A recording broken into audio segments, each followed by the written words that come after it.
నమస్తే. ఈ రోజున మనము పెను సంక్షోభంలో పట్టుకొమ్మలు గ్రామాలు దేశానికి పట్టుకొమ్మలంటూ చెప్పుకోవడమే తప్ప ప్రభుత్వం ఏమాత్రము పట్టించుకోవడం అనేది లేదు. ఇక్కడ నిధులు నిలిచిపోవడము, సమస్యలు పరిష్కారం కాని పంచాయతీలలో పాలన అనేది అస్తవ్యస్తంగా మారిపోయింది.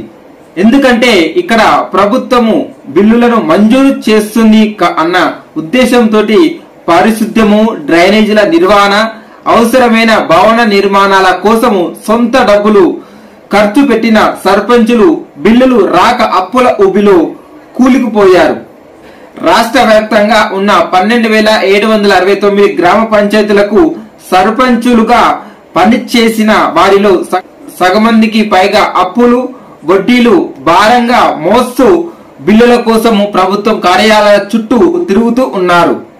అదేవిధంగా గ్రామీణ స్థానిక సంస్థలకు గ్రాంట్లను పంపిణీ చేయాలన్న 15వ ఆర్థిక సంఘం సిఫారసుల మేరకు 2021-2022 సంవత్సరానికి గాను వరుసగా గ్రామ పంచాయతీలు, మండల ప్రజా పరిషత్తులు, జిల్లా ప్రజా పరిషత్తులకు 85%, 10%, 5% నిష్పత్తిలో నిధులు కేటాయిస్తున్నారు. వీటితో పాటు గ్రాంట్ల వినియోగానికి మార్గదర్శకాలు సూచించే ప్రతి సంవత్సరం జూన్ మరియు అక్టోబర్ 2 విడతలుగా నిధులు విడుదల చేస్తున్నారు. రాష్ట్ర ప్రభుత్వము ఎస్ఎఫ్సి ఒక్కొక్క ఓటరుకు ₹65 నుంచి ₹115 వరకు చొప్పున ఇస్తూ ఉన్నారు. అయితే ఇక్కడ గతం 20 నెలలుగా ఎస్ఎఫ్సి నిధులు రావడం అనేది లేదు. పంచాయతీ కార్యదర్శులు చెబుతున్నారు ఈ మాట. రాష్ట్ర ఆర్థిక సంఘం నిధుల కింద ప్రభుత్వం తలసరి రూపాయలు అంటే 800 వరకు గ్రామ పంచాయతీలకు గతంలో ప్రభుత్వం నిధులు మంజూరు చేసింది. 2019 జనవరి 21, 25, 30 తేదీలలో రాష్ట్ర వ్యాప్తంగా గ్రామ పంచాయతీలకు ఎన్నికలు నిర్వహించడం అనేది జరిగింది. ఇక్కడ 2024 ఫిబ్రవరి 1న గ్రామ పంచాయతీ పాలన వర్గాల పదవీ కాలం ముగియగా జనవరి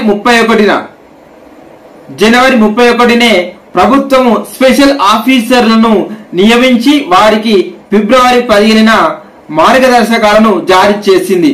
అయితే ఇక్కడ సర్పంచుల పదవీ కాలం ముగిసే 6 నెలలు ముందే నిధులు నిలిపివేయడం అనేది జరిగింది. పదవీ కాలం ముగిసి 6 నెలలు అవుతుంది.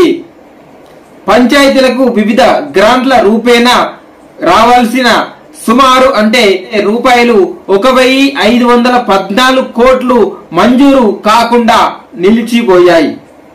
దీంతో పాటు అభివృద్ధి ఆగిపోగా విద్యుత్ బకాయిలు ఇప్పటికే ₹4,305 కోట్లకు చేరుకోవడంతో పంచాయతీలు పెను సంక్షోభంలో చిక్కుకుపోయే పరిస్థితి ఏర్పడింది. Thank you.